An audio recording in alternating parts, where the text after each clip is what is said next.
O vice-presidente eleito Geraldo Alckmin, do PSB, anunciou nesta semana lista com 32 novos nomes que vão compor o gabinete de transição do governo Lula. Foram anunciados integrantes e 6 grupos técnicos: comunicação, direitos humanos, mulheres, indústria e comércio, igualdade racial e planejamento. Sobre essa questão, nós conversamos agora com a Maria do Rosário, deputada federal eleita pelo Rio Grande do Sul e que foi ministra no governo Dilma Rousseff. Olá, deputada Maria do Rosário, tudo bem? Prazer falar com a senhora, seja bem-vinda. Muito obrigada pela oportunidade de falar com a TVT. E eu quero aproveitar para dizer que durante o período eleitoral inteiro, eu acho que a gente viu a potência ainda maior de uma comunicação feita pelos trabalhadores e trabalhadoras, pela nossa classe. Então, cumprimento todos e todas vocês que estão na linha de frente pela democracia na comunicação. Forte abraço. Obrigado, deputada. Vamos falar um pouco deste anúncio esta semana pelo vice-presidente Geraldo Alckmin, desses 32 nomes que vão compor aí equipes técnicos, dentre eles mulheres, igualdade racial e direitos humanos. A senhora teve forte atuação nessa pauta dos direitos humanos no governo Dilma Rousseff, é atuante no Rio Grande do Sul, como deputada federal também. Eu queria que a senhora trouxesse para a gente aí um panorama geral destes anúncios, desses nomes, a importância deles e o que esperar daqui para frente no que diz respeito a direitos humanos, mulheres, igualdade racial. Por favor. Bom, mais importante do que as partes é uma compreensão de que os direitos humanos encontram-se vinculados a 2 aspectos fundamentais para a política nacional e a todas as áreas. A primeira é que eles não podem ser passageiros, não podem ser tratados como episódicos sobre um período de governo, porque tudo que nós avançamos no período de governo, né, nos períodos democráticos, pós-Constituição de 88, após a ditadura militar, civil-militar no Brasil, com a Constituição de 88, nos governos do PSDB e nos governos do PT, tudo que nós avançamos ao longo deste período, avançamos com um conceito de que a Constituição traz no seu âmago os direitos humanos e o compromisso também do Brasil para com o mundo. O Brasil presta contas ao mundo de como lida com os direitos humanos dentro da nossa nação. Então, esses aspectos, os direitos humanos, são presentes no principal tecido jurídico, político, nacional da democracia, que é a Constituição Federal.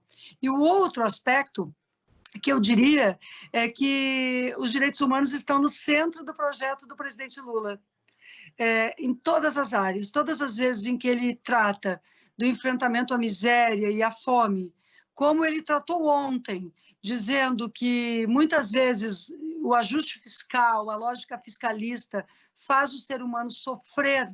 Quando ele fala isso, ele fala em direitos humanos. E isso nos anima a termos nas mãos um programa de ação, diretrizes para um programa que foram aprovadas pelos partidos, dialogadas com a sociedade brasileira, mas que no próximo período ainda mais diálogo deverá existir. A nossa tarefa na transição é reunir este pensamento político e da sociedade civil, dos nossos queridos ex-ministros e ex-ministras, das diferentes pastas, mas aqui eu refiro o Paulo Vanucci, o Nilmar Miranda, a Nilma Lino e todos os demais que integraram esta pasta, o Rogério Sotile, com grande importância também. Então, eu vou fazendo assim uma costura, dizendo que é um trabalho coletivo, porque nesse trabalho também estão, nesta comissão de trabalho para a transição, não é? Está o professor Silvio Almeida, estão pessoas com deficiência, estão pessoas LGBTIQ+, estão pessoas negras, estão pessoas mulheres, estamos nós, o rosto do Brasil também integrado ali, mas muito atentos a escutar a sociedade civil e preparar as bases para o futuro governo, que aí é o que o presidente Lula vai determinar com o vice Geraldo Alckmin, ouvindo a sociedade. A nossa missão é muito simples e muito direta, que é ver o estrago, né, que aconteceu neste período de desmonte das estruturas de direitos humanos e como construir rapidamente estruturas de proteção, políticas públicas, com base na história brasileira, nos planos de direitos humanos, nas propostas que foram construídas a tantas mãos, com tantos sonhos, com tanta vida pulsante na história brasileira recente democrática. Deputada, a senhora elencou essa equipe que vai compor esse pensamento da pasta de direitos humanos, mas nós temos outras pastas correlacionadas de mulheres, que na verdade vão se retomar ministérios que foram derrubados, não existem mais nesse processo agora do governo Bolsonaro. Gostaria de ouvir da senhora como tem sido pensado esse processo de transição em relação tanto ao Ministério dos Direitos Humanos, mas das mulheres, da igualdade racial e o novo ministério que vem sendo aventado dos povos originários. Claro que quem toma a decisão sobre isso é o presidente, não é? Então, mas por tudo que o presidente Lula tem apresentado, eu posso dizer com segurança de que a minha leitura é que ele pretende, de fato, estabelecer os ministérios para garantir o lugar político de visibilidade e representatividade que essas causas têm.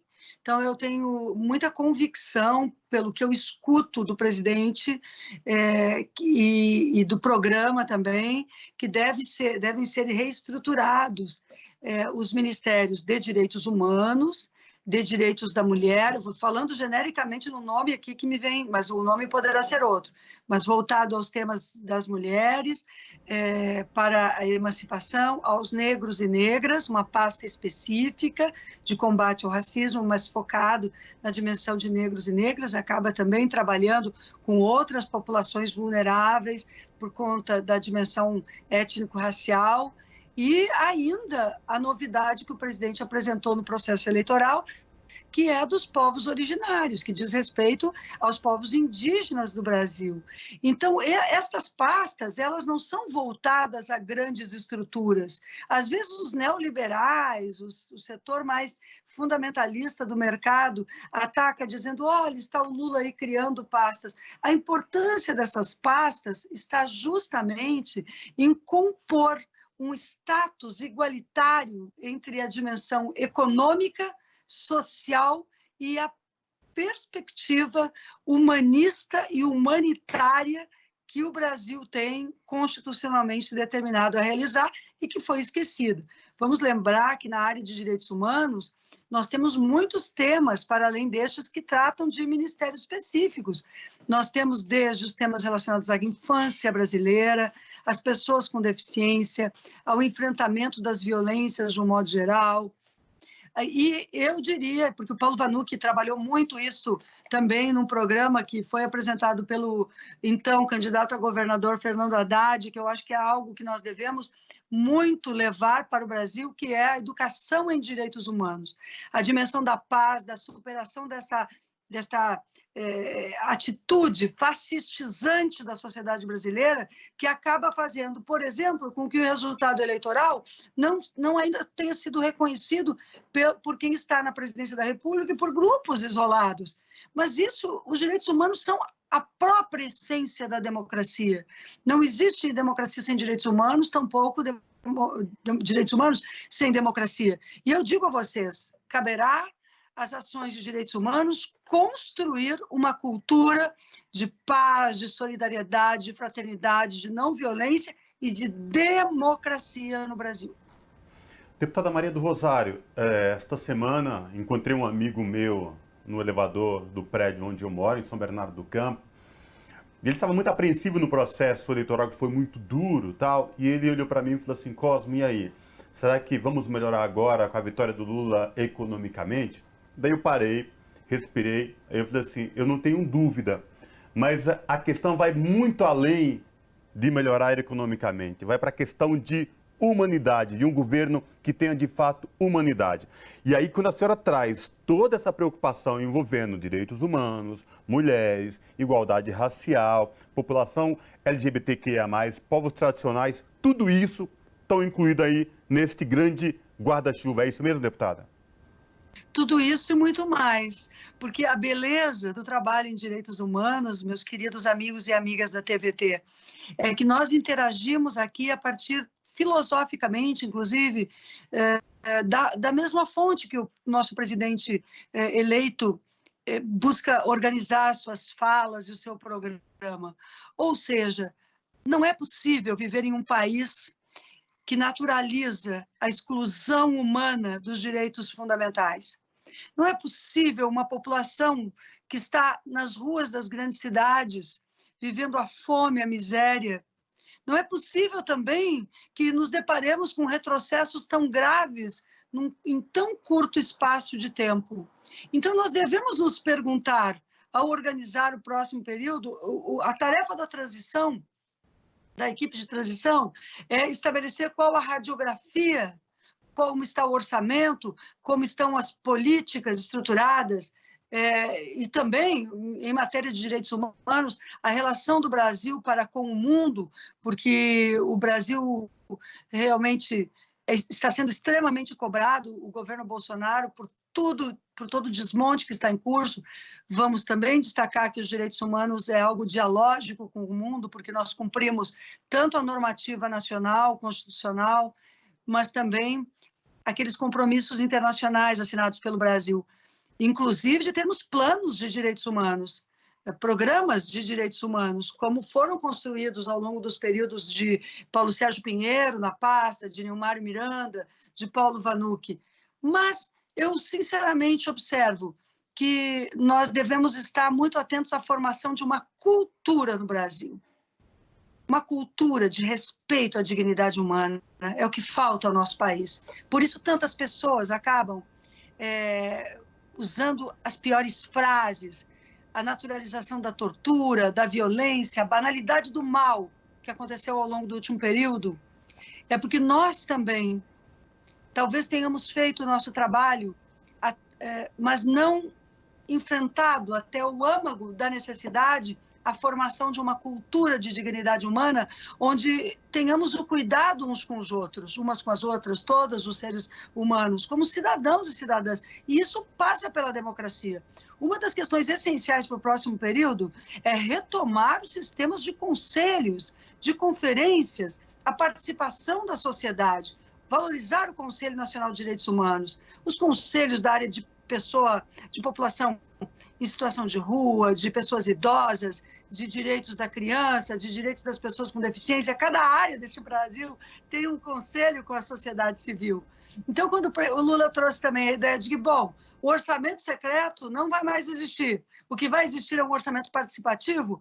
Nós temos que estar, em matéria de direitos humanos, sabendo que a participação seja uma cidadania que constrói a defesa dos seus próprios direitos humanos. Não apenas o Estado tem que assegurá-los, mas a sociedade tem que saber ser agente da construção dos direitos humanos. Deputada, a gente está chegando ao fim do nosso tempo aqui, mas eu não posso deixar de te perguntar sobre a questão do combate à fome.